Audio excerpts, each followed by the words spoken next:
काम यानी कि कामदेव, और कामदेव किस तरह से हम सभी के चित्त को मोह लेने में सक्षम होते हैं और इसका वेदों में किस तरह वर्णन किया गया है और किस प्रकार काम ने ब्रह्मा पर भी अपना तीर छोड़ा, जिसकी वजह से वो अपनी पुत्री संध्या पर ही आकर्षित हो गए थे। आज मैं आपको यही कथा सुनाने वाला हूँ। शिव पुराण का कहना है कि 7 ऋषियों की रचना के बाद ब्रह्मा मन में विचार करने लगे और तब वहां एक स्त्री का मोहक रूप प्रकट हुआ। उसका नाम संध्या पड़ा, क्योंकि वो उस समय प्रकट हुई थी जब दिन रात से मिलता है। वो स्त्री सौंदर्य का परिपूर्ण रूप थी और उसको देखने के बाद ब्रह्मा समेत तमाम अन्य ऋषियों के चित्त बेचैन हो उठे। जब ब्रह्मा ने उस भाव की वेदना अनुभव की जिसको प्रेम कहा जाता है, तो उनके विचारों के भीतर से एक और सुंदर सत्ता प्रकट हुई। उसकी सुनहरी काया, नुकीली नाक, अद्भुत रूप से कामोदीपक होंठ और उत्तेजक भवों से युक्त सुंदर नेत्र थे। ब्रह्मा को देखकर इस पुरुष ने उनको प्रणाम किया और उनसे विनती की कि वो उसको कोई नाम और काम प्रदान करें। ब्रह्मा का चित्त तो पहले ही प्रेम की पीड़ा से विशुद्ध था, सो वे बोले, तुमको ममंथ नाम से जाना जाएगा, क्योंकि तुमने तो जन्म लेने के साथ ही हम सब के मन प्रेम की भावना से मत डाले हैं। तुमको काम के नाम से जाना जाएगा, क्योंकि तुम अपनी इच्छा से कोई भी रूप धर सकने में समर्थ होगे। तुम्हारी शक्ति समस्त देवताओं की शक्ति के कुल योग से भी बढ़कर होगी।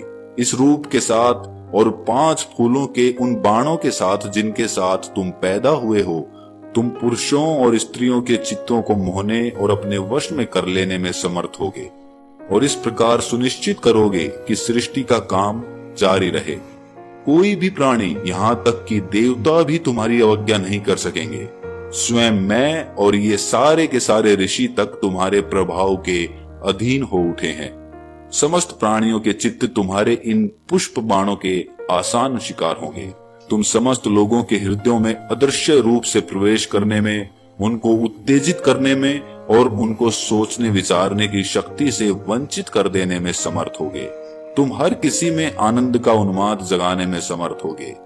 काम के ये 5 बाण, जिनको कि ऋषि भी रोक पाने में समर्थ नहीं होते, आनंद की, आसक्ति की, मोहाविष्ट की, मुरझाने की और मार डालने की क्षमताएं हैं। जब उसको ये सारी शक्तियां दे दी गई तो काम ने ब्रह्मा और अन्य ऋषियों की उपस्थिति में ही इन शक्तियों का प्रयोग करने का निश्चय किया। उसने अपने धनुष पर एक बाण चढ़ाया और तुरंत ही वहां पर एक मोहक सुगंधित समीर बहने लगी, जिसने वहां उपस्थित सभी के चित्तों को मथना शुरू कर दिया। और जैसे ही उसके धनुष से बाण छूटा, वे सब संध्या को निहारने लगे और उसको अपने कब्जे में करने के बारे में सोचने लगे। काम ने अपना बाण छोड़ना तब तक बंद नहीं किया जब तक कि वहां उपस्थित सभी अपनी सोचने विचारने की शक्ति नहीं गंवा बैठे। संध्या, जो कि ब्रह्मा की पुत्री थी, वो भी इसका शिकार हुई। उसने हर एक की ओर लज्जा भरी नजर डाली और उनको कामोत्तेजक ढंग से निहारने लगी। काम अपने इस प्रथम उद्यम की सफलता से बहुत आनंदित हुआ। ब्रह्मा को हालांकि इस बात का पर्याप्त एहसास था कि वे बुरे ढंग से आचरण कर रहे हैं। उन्होंने मन ही मन अपने प्रभु से प्रार्थना की कि वे इन भावनाओं पर नियंत्रण करने में उनकी सहायता करें। भगवान शिव प्रकट हुए और उन्होंने अपनी ही बेटी के प्रति काम वासनापूर्ण लालसाएं रखने के लिए उनकी तीखी भर्त्सना की। यही कथा अलग से भागवत पुराण में भी कही जाती है। ब्रह्मा ने वाग्देवी सरस्वती की रचना की और फिर उनको उनसे प्रेम हो गया। जब उनके पुत्रों ने अगम्य गमन की इन भावनाओं के लिए उनकी निंदा की, तो उन्होंने अपनी देह त्याग दी और दूसरी देह धारण कर सरस्वती से विवाह कर लिया। ब्रह्मा अपनी भावनाओं से लज्जित हो उठे। उन्होंने अपना क्रोध उस काम पर उतारा जो इस कुकर्म के लिए जिम्मेदार था। हे काम, चूंकि तेरे कारण हमारी ये लज्जास्पद स्थिति बनी है, एक दिन तू अपना बाण महान प्रभु शिव की ओर तानेगा और तब तू अपने अपराध के लिए कठोरता पूर्वक दंडित किया जाएगा। ये सुनकर काम दुखी हुआ। हे पितामह, आपने मुझे ये शाप क्यों दिया? मैंने कुछ अनुचित तो नहीं किया, मैंने तो सिर्फ आपकी आज्ञा का पालन किया है। आपने स्वयं ही कहा था कि विष्णु और शिव समेत आप सब मेरे बाण के शिकार होंगे। मैं तो मात्र आपके शब्दों की सार्थकता को परखना चाहता था।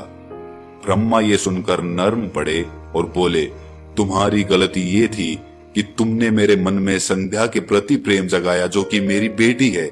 लेकिन घबराओ मत, भले ही शिव तुमको शाप देंगे, तुम्हारा तत्काल ही फिर से पुनर्जन्म हो जाएगा। ये कहकर ब्रह्मा वहां से अंतर्ध्यान हो गए। प्रजापति दक्ष, जो उनमें से एक थे जो ब्रह्मा से उत्पन्न हुए थे, ने काम के समक्ष अपनी बेटी रति को प्रस्तुत करते हुए उससे उसके साथ विवाह करने का आग्रह किया। दक्ष की सुंदर कन्या को देखकर काम अपने ही बाण से स्वयं ही आहत हो उठा और उसने सहर्ष उसके साथ विवाह करने की सहमति दे दी। वो उसके लिए सर्वथा उपयुक्त पत्नी थी।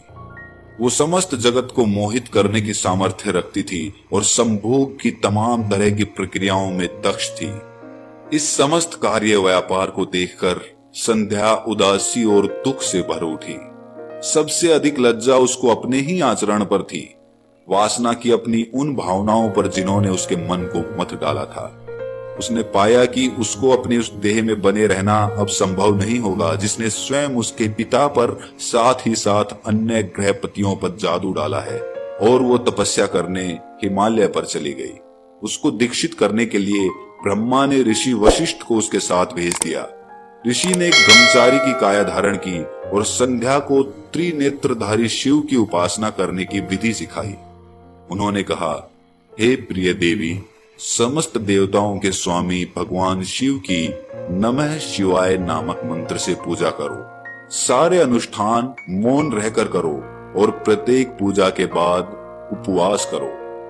उसको इस प्रकार परामर्श कर ऋषि ने विदा ली। जब संध्या ने कठोर तपस्या पूरी कर ली तो शिव उसके समक्ष प्रकट हुए और उन्होंने उसको आशीर्वाद दिया। उन्होंने उससे कहा कि वो मेधातिथि ऋषि के यज्ञ में अपनी देह की आहुति दे, जिसके बाद उसका पुनर्जन्म मेधातिथि की पुत्री के रूप में होगा।